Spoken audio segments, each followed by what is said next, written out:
Bonjour à tous, je suis ravi de vous retrouver ici pour une série de vidéos que je vais dédier au coaching et que j'espère vous regarderez avec intérêt. Alors, je débute cette série par un conte, le conte des gros cailloux, qui est un conte qui vraiment me parle et je pense que ça peut vous parler aussi. Alors, voilà l'histoire.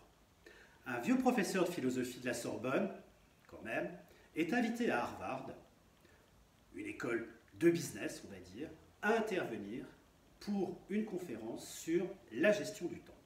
Alors il est super fier d'être invité à Harvard, donc il se dit je veux y aller, mais en même temps il se dit mais qu'est-ce que je vais bien pouvoir raconter à des étudiants en business, moi je suis philosophe, autour de la gestion du temps. Et puis finalement il trouve une idée, et je vais vous raconter son idée, parce qu'elle est vraiment formidable.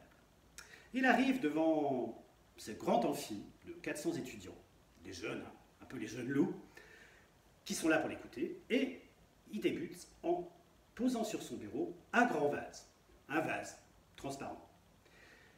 Et il prend des gros cailloux, cette taille-là, c'est un presse-papier, mais vous imaginez, des gros cailloux. Et il remplit le vase avec ces gros cailloux. Il y en a 5 ou 6 pour arriver jusqu'en haut du vase. Ok. Et puis, il demande aux étudiants, est-ce que vous pensez que je peux faire rentrer d'autres choses dans ce vase? Alors évidemment, les étudiants ils disent, bah oui, oui, bien sûr, il y a de la place. C'est vrai, il y a de la place. Alors, il continue avec des graviers, cette taille à peu près. Et il remplit le vase jusqu'à ras-bord. Et là, il repose la même question. Et il dit, alors, est-ce que vous pensez qu'il peut rentrer d'autres choses dans ce vase? Pratiquement 80% des étudiants disent oui, oui, il y a encore de la place. On voit bien qu'il y a de la place dans ce vase. Oui, c'est vrai, c'est vrai, c'est vrai. Vous avez raison. Et là, il sort un sac de sable et il remplit de sable jusqu'à ras-bord, entre les gros cailloux et les graviers. Le sable prend tout l'espace et il repose la même question. Alors là, il y a quand même une bonne moitié des étudiants qui disent non, non, non, c'est plein, c'est plein, c'est plein.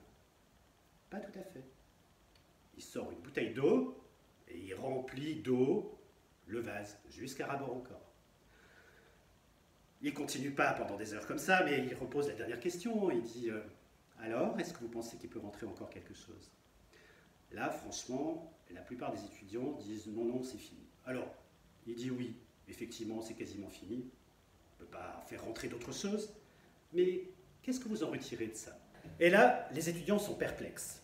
Et le bon professeur, ravi de pouvoir raconter quelque chose et expliquer, leur livre. Vous devez vraiment définir 4, 5, 6 grosses choses dans votre vie ou dans votre agenda qui sont vos priorités.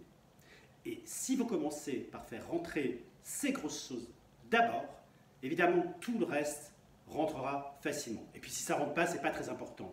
Si la petite molécule un peu emmerdante, on va dire, ne rentre pas dans l'agenda, ne rentre pas dans votre vie, ce n'est pas grave. Au moins, les choses importantes y seront.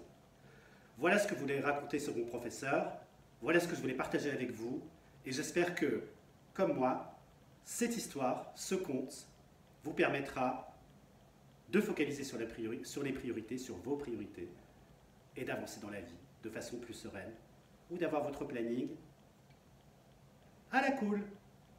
Voilà ce que je vous souhaite. À bientôt.